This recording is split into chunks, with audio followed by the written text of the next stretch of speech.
तर मित्रांनो, नारी शक्ती दूत ॲप हे ॲप आपल्या मोबाईलमध्ये इन्स्टॉल केल्याच्यानंतर आपल्याला आपली जी काही प्रोफाईल आहे ती प्रोफाईल आपल्याला सुरुवातीला कंप्लीट करून घ्यायची आहे.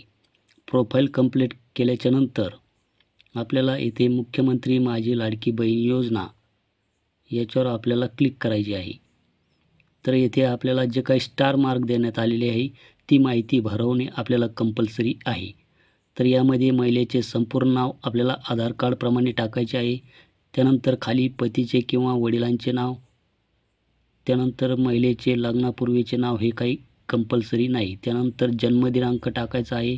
त्यानंतर अर्जदाराचा संपूर्ण पत्ता आपल्याला आधार कार्डप्रमाणेच टाकायचा आहे आणि जन्मतारीखसुद्धा आपल्याला जशी आधार कार्डवर असेल त्याचप्रमाणे येथे टाकून घ्यायची आहे.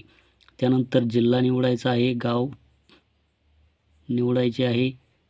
त्यानंतर आपली ग्रामपंचायत, पिनकोड, मोबाईल क्रमांक, आधार क्रमांक ही काही बेसिक माहिती आहे. ही माहिती आपण सहज भरू शकता. त्यानंतर शासनाच्या इतर विभागामार्फत राबविण्यात येणाऱ्या आर्थिक योजनेचा लाभ घेत आहात का? तर येथे क्लिक केलं तर आपल्याला इथे नाही करायचे आहे. जर होय केलं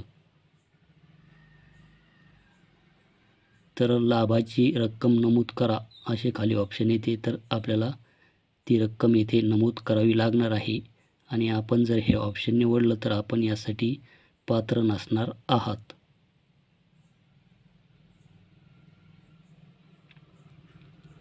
त्यानंतर आपल्याला खाली वैवाहिक स्थिती यामध्ये अविवाहित आहे का विवाहित आहे का विधवा, परित्यक्ता, निराधार, घटस्फोटित जे असेल ते आपण येथे सिलेक्ट करून घ्यायचे आहे. त्यानंतर महिलेचा जन्म परराज्यात झाला आहे का? त्यानंतर खाली अर्जदाराचे खाते असल्याचा बँकेचा तपशील आपल्याला येथे द्यायचा आहे. बँकेचे पूर्ण नाव टाकायचे आहे. बँक खातेधारकाचे नाव टाकायचे आहे. त्यानंतर बँक खाते क्रमांक टाकायचा आहे. IFSC कोड टाकायचा आहे. त्यानंतर आपला आधार क्रमांक बँक खात्याला जोडला आहे का? नसल्यास आधार क्रमांक बँक खात्याशी संलग्न करण्यात यावा. तर येथे होय किंवा नाही हे 2 ऑप्शन आपल्याला दिलेले आहे.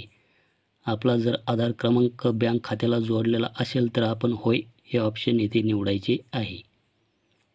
त्यानंतर खालील सर्व कागदपत्रे अपलोड करण्यात यावी. तर येथे स्टार मार्क देण्यात आलेले आहे. तर आपण पाहू शकतात की आधार कार्ड आपल्याला अपलोड करायचे आहे. त्यानंतर येथे अधिवास प्रमाणपत्र अथवा जन्म प्रमाणपत्र अथवा शाळा सोडल्याचा दाखला. तर याच्यावर आपण जर क्लिक केलं तर 15 वर्षापूर्वीचं आपल्याला रेशन कार्ड किंवा मतदार ओळखपत्र किंवा जन्म प्रमाणपत्र अथवा शाळा सोडल्याचा दाखला यापैकी कोणताही एक दाखला आपल्याला यामध्ये जोडायचा आहे. त्यानंतर खाली उत्पन्न प्रमाणपत्र, पिवळे किंवा केसरी रेशन कार्ड. तर आपल्या गॅलरीमध्ये जर डॉक्युमेंट सेव्ह असतील तर आपण गॅलरी हे ऑप्शन निवडून आपण आपल्या गॅलरीमधून हे फोटो यामध्ये अपलोड करू शकतात किंवा कॅमेऱ्याच्या सहाय्याने आपण येथे फोटो अपलोड करू शकतात. त्यानंतर अर्जदाराचे हमीपत्र. त्यानंतर येथे आपण पाहू शकतात की बँक पासबुक यामध्ये स्टार मार्क देण्यात आलेला नाही. जे काही स्टार मार्क देण्यात आलेलं आहे ती माहिती भरवणे आपल्याला कंपल्सरी आहे आणि ते डॉक्युमेंट येथे अपलोड करणे हे गरजेचे आहे. त्यानंतर येथे महिलेचा जन्म जर परराज्यातील असल्यास पतीचे कागदपत्रे आपल्याला इथे अपलोड करावी लागणार आहे, जरी येथे स्टार मार्क देण्यात आलेले नसले तरी. त्यानंतर अर्जदाराचा फोटो हे जे काही डिस्क्लेमर आहे, हमीपत्र आहे, येथे क्लिक करून आपल्याला आपला जो काही फॉर्म आहे हा माहिती तिची जतन करून घ्यायची आहे आणि तो फॉर्म आपल्याला सबमिट करून घ्यायचा आहे. तर मित्रांनो, मी येथे बीड जिल्हा हा निवडतो. बीड जिल्हा निवडल्याच्या नंतर मी सर्वात खाली येतो. सर्वात खाली आल्याच्यानंतर आपण पाहू शकतात की हे इथे हे असे गोल चक्री येथे बिंगत आहे. आपण पूर्ण माहिती भरल्याच्या नंतर जर आपल्याला अशा प्रकारचा जर प्रॉब्लेम येत असेल तर आपल्याला सुरुवातीला काय करायचे आहे की आपला अर्ज भरतावेळेस आपला जिल्हा येथे आपल्याला सुरुवातीला निवडून घ्यायचा आहे. जिल्हा निवडला तर आपल्याला सर्वात खाली यायचे आहे.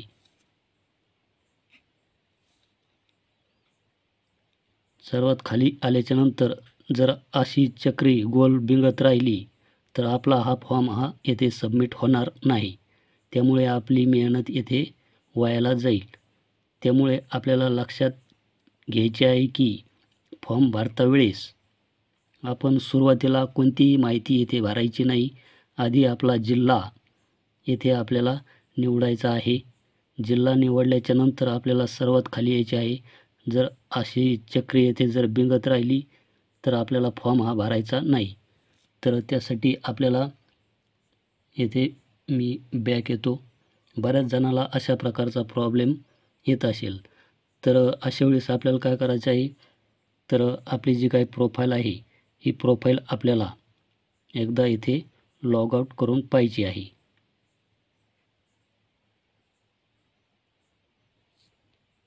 प्रोफाईल लॉग आउट केल्याच्या नंतर आपल्याला आपला मोबाईल नंबर टाकून येथे लॉग इन व्हायचे आहे. त्यानंतर आपल्याला परत येथे मुख्यमंत्री माझी बहीण लाडकी योजना याच्यावर नवीन अर्ज भरण्यासाठी क्लिक करायचे आहे. तर हे थोडंसं लोडिंग होत आहे. तर इथे आपल्याला सुरुवातीला आपला जिल्हा निवडायचा आहे. जसे की मी इथे बीड जिल्हा हा निवडलेला आहे. त्यानंतर थोडासा वेट करायचा आहे जोपर्यंत आपला तालुका येथे खाली सिलेक्ट होत नाही तोपर्यंत. तर येथे पाहू शकतात की आपले तालुके येथे दाखवले जात आहे. जिल्हा निवडल्याच्या नंतर मी आता सर्वात खाली येतो. तर आपण पाहू शकतात की येथे परत तशा प्रकारचा प्रॉब्लेम आपल्याला दाखवत आहे. तर आपल्याला परत एकदा बॅक यायचे आहे. बॅक आल्याच्या नंतर मी परत येथे मुख्यमंत्री माझी बहीण लाडकी योजना त्यानंतर येथे जिल्हा सिलेक्ट करतो. त्यानंतर परत खाली येतो. तर हे परत येथे अशा प्रकारे येथे बिंगत आहे. हा प्रॉब्लेम बऱ्याच जणाला येत असेल. प्रोफाईल मी परत लॉग आउट केलेली आहे. परत अर्ज करण्यासाठी मी येथे जिल्हा हा निवडतो.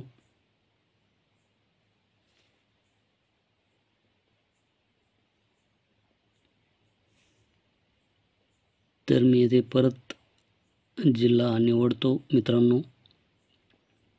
जिल्हा निवडल्याच्या नंतर आपल्याला खाली तालुका निवडण्याचे ऑप्शन येते. तर मी आता इथे सर्वात खाली येतो.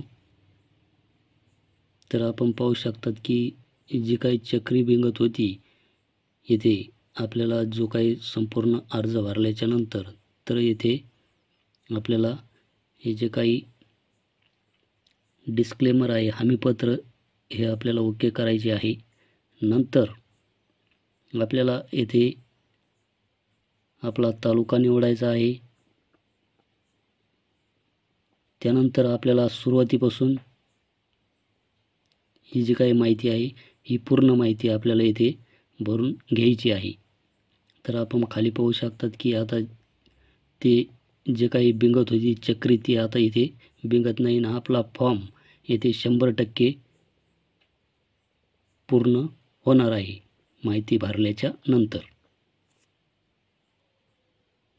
तर मित्रांनो आपल्याला सुरुवातीला आपला जिल्हा निवडायचा आहे. जिल्हा निवडल्याच्या नंतर आपल्याला सर्वात खाली यायचे आहे. जे काही डिस्क्लेमर म्हणजे हमीपत्र आहे हे आपल्याला अशा प्रकारे इथे या चौकोनात क्लिक करून आपल्याला नंतर राहिलेली माहिती इथे सुरुवातीपासून खाली शेवटपर्यंत नंतर भरीत जायची आहे.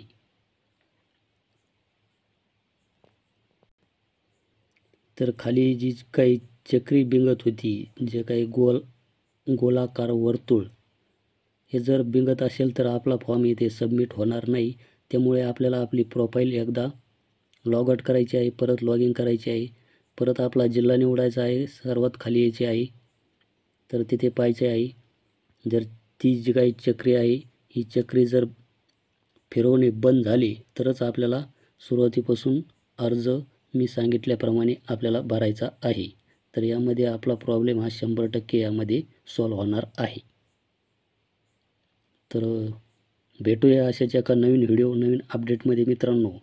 ही जी काही स्क्रीन आहे स्क्रीन रेकॉर्ड होत नसल्यामुळे दुसऱ्या मोबाईलच्या माध्यमातून मी हा व्हिडिओ येथे बनवला आहे. त्यामुळे या व्हिडिओची क्वालिटी आपल्याला कमी येऊ शकते.